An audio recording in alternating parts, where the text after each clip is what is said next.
Students कैसे हैं आप सब। उम्मीद करते हैं आप सभी बहुत अच्छे होंगे। तो माय डियर स्टूडेंट्स यहाँ पे आ चुके हैं यहाँ पे एक नए पार्ट साथ में। बच्चों हमने ऑलरेडी मैक्रो इकोनॉमिक्स में पढ़ लिया कुछ major concepts of macroeconomics जो चैप्टर फर्स्ट है आप सभी का बच्चों। फिर हम लोगों ने पढ़ा था सर्कुलर फ्लो ऑफ इनकम के बारे में, हमने देखा टू सेक्टर मॉडल के बारे में, विदाउट सेविंग विद सेविंग देखा हमने, और जीडीपी एनडीपी जीएनपी एनडीपी ये सब जितने भी कैलकुलेशंस थे बच्चों, इसको बहुत आसान तरीके से हमने लास्ट क्लास में पढ़ा। और जिन बच्चों ने लास्ट क्लास किया होगा यकीन मानिएगा उन्हें इस टॉपिक में तो गजब समझ में आया होगा। इतनी आसान लैंग्वेज में मैंने आपको समझा दिया कि कभी कुछ और खोलने की जरूरत नहीं पड़ेगी। और आज आ चुके हैं इस चैप्टर के अगले पार्ट के साथ में बच्चों। आज हम लोग पढ़ेंगे methods of calculation of the national income. 3 methods हमारे होते हैं। मैं इन 3 मेथड्स पर जाऊं से पर आप सभी को बता दें कि जिन बच्चों ने पहले की वीडियोस नहीं देखी है, नहीं देखा है, उनसे मैं रिक्वेस्ट कर रहा हूं कि आप लोग इस वीडियो के डिस्क्रिप्शन बॉक्स चेक कर लेना, क्योंकि यहाँ पे इस चैनल पे आपको कंप्लीट पूरा का पूरा आपको नया सिलेबस, सब कुछ नया कंटेंट मिलने वाला है और सब कुछ मिलेगा आपको आपके चैनल पे। तो हमारे बच्चों आप चैनल को सब्सक्राइब करो, वीडियो को लाइक करो, शेयर करो अपने दोस्तों के बीच में, ठीक है। अब आइए मैं आपसे बात करता हूँ यहाँ पे methods of calculation of national income. देखिए बच्चे 3 मेथड्स हमारे होते हैं। एक होता है वैल्यू एडेड इनकम मेथड और तीसरा है एक्सपेंडिचर मेथड। इस टॉपिक में अंदर बताऊं उससे पहले आपको बता दूं, ये जिस बच्चे ने तीनों मेथड को अच्छे से समझ लिया उसके मार्क्स कंफर्म है, क्योंकि ये एक ऐसा टॉपिक है बच्चे जहां से एग्जाम में क्वेश्चन हर साल हर बार आता है और इस बार भी आएगा। अगर आपको इस बात पे बिलीफ ना हो तो एक बार जाके आप प्रीवियस से पेपर उठा के चेक कर लेना। कोई ऐसा साल नहीं होगा, कोई ऐसा बार नहीं होगा बच्चे जिसमें से यहाँ से क्वेश्चन आया। हर बार यहाँ से क्वेश्चन आना कंफर्म है, तो आएगा ही आएगा। मिनिमम बच्चे मिनिमम 6 नंबर आप ये देख के जाएगा। तो अंत तक देखना है इस पूरे वीडियो को, अंत तक करना है इस पूरे क्लास को, ठीक है, जैसे आपके मार्क्स कंफर्म हो जाए, ठीक है। और मैं आपको बात बता दूं इस टॉपिक के बारे में, ये टॉपिक आसानी से समझ में आ जाए ऐसा ये टॉपिक है ही नहीं। आपका आसानी से समझ में आ जाए ऐसा कोई टॉपिक ये है ही नहीं। ये टॉपिक बहुत डिफिकल्ट माना जाता है बच्चे। लेकिन मैं आपको बता दूं कि इस टॉपिक को मैंने आप लोग के लिए एकदम क्रक्स दिया, एकदम क्रक्स। जैसे आपने देखा होगा ना, जूस पीते हो आप, एकदम उसको एकदम मसल के उसमें से जूस निकाल लेते हैं, बस आपको पीना होता है। बस समझो वैसे ही हमने तीनों मेथड के जितने भी फॉर्मूलेस बन सकते थे बच्चे, हमने उसे पूरा निकाल के बोर्ड पे लिख दिया है। अब आपको कोई और बुक, किसी और वीडियो को खोलने की जरूरत नहीं पड़ेगा। अंत तक वीडियो को समझना है, आराम से समझना है, तो 6 नंबर भी कंफर्म और कुछ और खोजने की जरूरत आपको नहीं पड़ेगी। अंत तक देखिएगा, बहुत मेहनत की आप लोगों के लिए। और चलिए स्टार्ट करते हैं इस क्लास को। Myself Aditya Pratap Singh and you are watching your channel Aditya commerce. तो देखो बच्चे 3 मेथड हमारे पास में होते हैं, आराम से समझेंगे, बहुत आराम से समझेंगे। और वीडियो का आप 2 बार देख लो इस टॉपिक को तो यकीन मानो ये आपके लिए बहुत बेहतर हो जाएगा। तो देखो बच्चों पहला मेथड जो हमारा है यहाँ पे वो है बच्चे वैल्यू एडेड मेथड। चाहे नाम समझो, वैल्यू एडेड मेथड यानी क्या, यानी मैं कुछ वैल्यू को हर बार ऐड कर रहा हूँ। कंपनी एक इंडस्ट्री ए था, इंडस्ट्री सी है आपके पास में। इंडस्ट्री ए ने काम करके दिया बी वाले को कुछ उसी में ऐड करने के लिए काम, फिर बी वाले ने कुछ बना के उसको दिया सी वाले को कुछ काम करने के लिए। तो हुआ कि हर स्टेज में कुछ वैल्यू ऐड किया गया और इसी का नाम है बच्चे वैल्यू एडेड मेथड। तो देखो बच्चे है क्या, वैल्यू एडेड मेथड के अंदर में हमारा फॉर्मूला होता है, फॉर्मूला ध्यान समझना, value of output minus intermediate consumption, बस इतना सा फॉर्मूला है बच्चे। लेकिन जानते हो आप एग्जामिनेशन में या आपके क्वेश्चन में ये सीधे देगा ही नहीं। इस चैप्टर का सबसे मेन दिक्कत यही है कि सीधे आपको कोई चीज देगा ही नहीं। तो बच्चे ध्यान रखना, अगर क्वेश्चन में अगर आपको वैल्यू ऑफ आउटपुट सीधे नहीं दिया होगा तो वहां पे आपको क्या क्या दिखेगा, वहां पे आपको सेल्स दिया होगा बच्चे और चेंज इन स्टॉक दिया होगा। तो बच्चे अगर आपको वैल्यू ऑफ आउटपुट क्वेश्चन में नहीं दिया तो क्या करोगे आप, सेल्स और चेंज इन स्टॉक को जोड़ के वैल्यू ऑफ आउटपुट को निकाल सकते हो बच्चे। आगे की बात, अगर वो सेल्स भी नहीं दे रहा है ना तो वो डोमेस्टिक सेल और एक्सपोर्ट दिया होगा, इन 2 को जोड़ के ये निकाल दो आप बच्चे और फिर इसको जोड़ के ये निकाल दो आप। समझ गए क्या बात, बिल्कुल सर। अच्छा आगे की बात, हो सकता है बच्चे कि वो क्वेश्चन में चेंज इन स्टॉक भी ना दिया हो तो क्या करोगे आप, क्वेश्चन में क्लोजिंग स्टॉक दिया होगा और ओपनिंग स्टॉक दिया होगा, बच्चे आप इसको माइनस कर दोगे तो चेंज इन स्टॉक आ जाएगा, इसको जोड़ के हम वैल्यू ऑफ आउटपुट निकाल देंगे। मैं बहुत आराम से समझा रहा हूँ, यकीन मानो ये इतना ऐसा टॉपिक है ना कि आपको प्रॉब्लम में समझोगे, समझने जाओगे तो समझ में नहीं आएगा, उसमें मैं बहुत आराम से समझा रहा हूँ। आपसे रिक्वेस्ट हूँ तो अंत तक देखिए और बहुत आराम से समझिए, कोई दिक्कत नहीं होगा। आगे की बात देखो बच्चे, इंटरमीडिएट कंजप्शन की बात करता है। अगर क्वेश्चन में सीधे दे दिया तो हमें तो भैया अंदर देखने की जरूरत नहीं है। देखो बच्चे, अगर हमको क्वेश्चन में साफ साफ वैल्यू ऑफ आउटपुट दे दिया है ना, हमें अंदर नहीं देखना है, हमें अंदर तब देखना होता है बच्चे जब ये सामने वाला नाम हमको ना दिया हो। तो अगर इंटरमीडिएट कंजप्शन दे दिया तो हमें अंदर की जरूरत नहीं पड़ेगी बच्चे। इंटरमीडिएट कंजप्शन मतलब क्या, जो अभी चीज इन प्रोग्रेस में चल रहा है, इन प्रोग्रेस में चल रहा है बच्चे, ठीक है ना, बिल्कुल सर।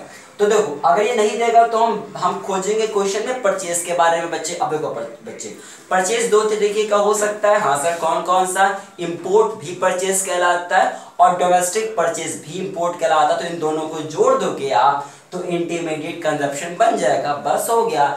जब ऐसे हो गया अपनी कहानी तो वैल्यू ऑफ आउटपुट में से इंटरमीडिएट कंजप्शन माइनस करोगे बच्चे, आपको मिल जाएगा क्या, वैल्यू एडेड मेथड सॉल्व हो गया। और मैं आपको बता दूं बच्चे, जो आप पूरा इस मेथड को लगा देते हो ना तो जो आपका लास्ट में आंसर आता है बच्चे वो होता है क्या, GDP-MP, यानी पूरे को करने के बाद क्या मिलता है हमको मिलता है GDP-MP मिलता है। क्लियर बात क्या, सब बहुत अच्छे से क्लियर करवा दिया आपने, आराम से चलेंगे एकदम आराम से। नहीं समझ में आया क्या तो वीडियो को यहीं पे रोको, फिर से स्टार्टिंग करके देखो आप, एकदम आराम से समझना। यहाँ पे मैंने क्या कहा, नंबर यहाँ से आएगा ही आएगा, एकदम कंफर्मेशन है बच्चे, यहाँ से क्वेश्चन बनेगा ही बनेगा। कोई ऐसा पेपर नहीं जिसमें से यहाँ क्वेश्चन ना बना हो, आराम से समझेंगे। और इतना आसान टॉपिक है नहीं, मैंने पहले ही कहा आपको, ठीक है। बहुत कोशिश की है पूरे, जितना जितना फॉर्मूले में जो चीज बन सकता था ना, आप बुक्स खोलोगे ना तो आपको इतना अंदर नहीं मिलेगा, कोई दूसरे वीडियोस देखोगे आपको इतना अंदर नहीं मिलेगा। बट मैंने पूरा क्रक्स समझो, पूरा जूस निकाल के दिया, आपको बस पीना है, बस इसी चीज को याद करना है आपको अच्छे से, ठीक है। अब आगे देखो, दूसरी बात की बात करते हैं। अच्छा, GDP-MP से NDP-MP वो सब कैसे निकालते हैं, जिसको मैंने पढ़ा दिया लास्ट क्लास में, आपने देख लिया होगा। अब देखो बच्चे, दूसरे मेथड की बात करते हैं। दूसरा मेथड क्या है हमारा, इनकम मेथड, यानी जो आप पैसा कमाए हो। इसी मेथड का दूसरा नाम होता है, लिखो कॉपी में आप, डिस्ट्रीब्यूटेड शेयर मेथड। क्या लिखो बच्चे, आप लिखो डिस्ट्रीब्यूटेड शेयर मेथड, लिखो कॉपी में आप फटाफट।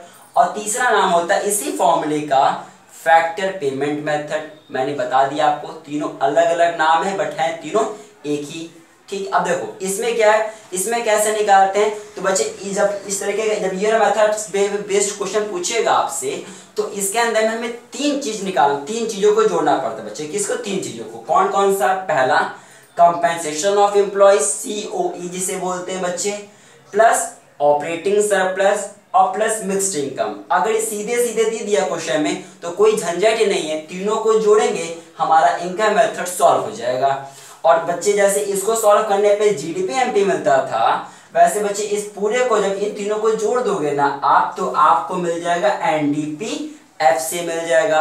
अब आप भी जानते हो और हम भी जानते हैं कि क्वेश्चन इतना जो बोर्ड है इतना तो आसान देगा नहीं आपको, और आपसे तो खास उसको दुश्मनी है, आपको तो घुमा घुमा के क्वेश्चन देता है वो। तो आप ये मान के चलो कि सीधे तो तीनों आपको देगा नहीं क्वेश्चन बच्चे। तो अगर सीधे सीधे नहीं देगा तो हम लोग तो क्या भैया, हम तो उल्टा भी सीखे हुए हैं, उल्टा करके निकालेंगे पहले ना। तो देखो, अगर क्वेश्चन में कंपेंसेशन ऑफ एम्प्लॉइज नहीं देगा बच्चे, देखो कंपेंसेशन ऑफ एम्प्लॉइज क्या होता है कि जो कर्मचारी होता है उसको पैसा कहाँ कहाँ से मिल सकता है, पैसा कहाँ कहाँ से कमा सकता है। तो देखो बच्चे, जो अगर ये क्वेश्चन सीधे नहीं देगा तो हम इसके यहाँ पे क्या करेंगे, यहाँ पे इन चार चीजों को जोड़ के ये निकाल देंगे, ठीक है। अब देखो क्या क्या, वेजेस एंड सैलरी जोड़ेंगे क्योंकि वेजेस एंड सैलरी मिलता है एक कर्मचारी को, एक एम्प्लॉय को, बिल्कुल सर। उसमें जोड़ देंगे बच्चे पेमेंट इन काइंड, कभी कभी जो उसका मालिक एम्प्लॉयर होता है ना वो उसको पैसा नहीं देता, कैश नहीं देता, बल्कि उसके बदले में कुछ उसको और जैसे गिफ्ट दे दिया, उसको कार्ड दे दिया, कुछ भी और दे देगा ना, पैसा नहीं दिया कुछ उसके बदले में कुछ और दे दिया उसको, समझ लो बच्चे, उसे कहते हैं पेमेंट इन काइंड हो गया। और तीसरा बच्चे यहाँ पे हो गया employers contribution in social security.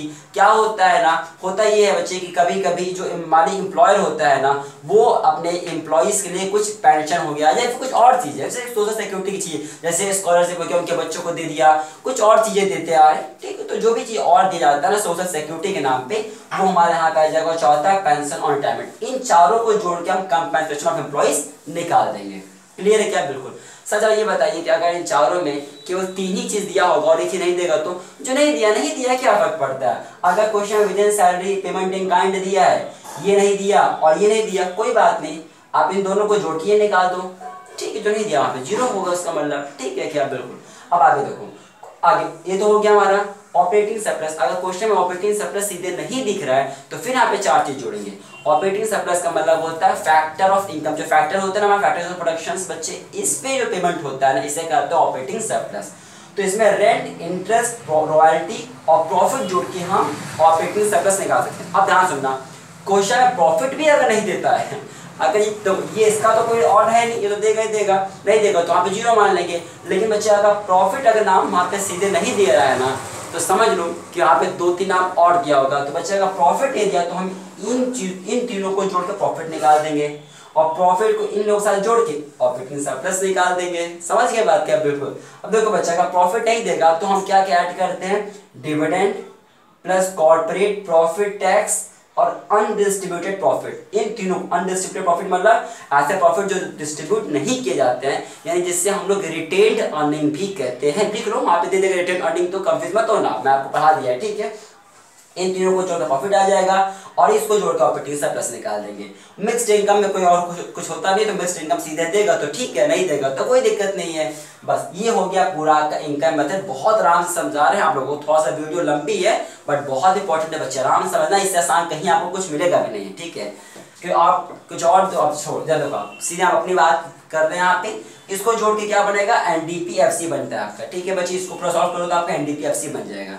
चलते हैं तीसरे मेथड पे, और ये हमारा बच्चा होता है एक्सपेंडिचर मेथड, जो आप खर्च करते हैं। अब देखो मैं देखना, इसमें भी 3 चीजों को जोड़ के एक्सपेंडिचर मेथड सॉल्व करते हैं। 3 चीज कौन से? फाइनल, एक एक वर्ड, वर्डिंग ध्यान देना बच्चे, इस वाले में सबसे इंपॉर्टेंट है वर्डिंग। एक एक वर्ड ध्यान समझना।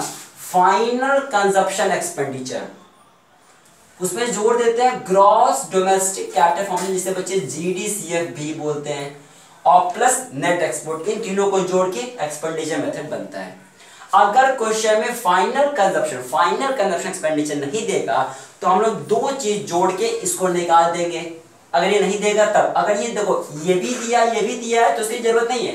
इधर देखो बच्चे, एक्सपोर्ट दिया है और सेल्स दिया है, तो एक्सपोर्ट की कोई मतलब नहीं, सेल्स से मतलब है। अगर यहाँ पे पेमेंट इन काइंड, वेजेस दिया और ये भी दिया है, तो बस इसका मतलब ये सब फालतू है, फिर सब फालतू। अगर ये मिल गया तो इधर देखना ही नहीं है, अगर ये मिल गया तो इधर देखना ही नहीं है, ठीक है। बट अगर ये नहीं देगा तो 2 चीज जोड़ेंगे, क्या? प्राइवेट फाइनल कंजप्शन, यहाँ फाइनल था बच्चे, तो प्राइवेट फाइनल और गवर्नमेंट फाइनल कंजप्शन एक्सपेंडिचर। आगे देखो फिर क्या है, इसमें जोड़ते हैं ग्रॉस डोमेस्टिक कैपिटल फॉर्मेशन। क्या बच्चे? ग्रॉस डोमेस्टिक, नेट डोमेस्टिक नहीं बच्चे, नेट डोमेस्टिक नहीं। क्वेश्चन में बहुत बार नेट डोमेस्टिक देगा, बट आपको क्या चाहिए फॉर्मूले में? Gross domestic. अब बच्चे मैंने आपको लास्ट क्लास में पढ़ा दिया है ना, अगर नेट देगा तो वहां से ग्रॉस पे कैसे पहुंचते हैं आपने देख लिया है।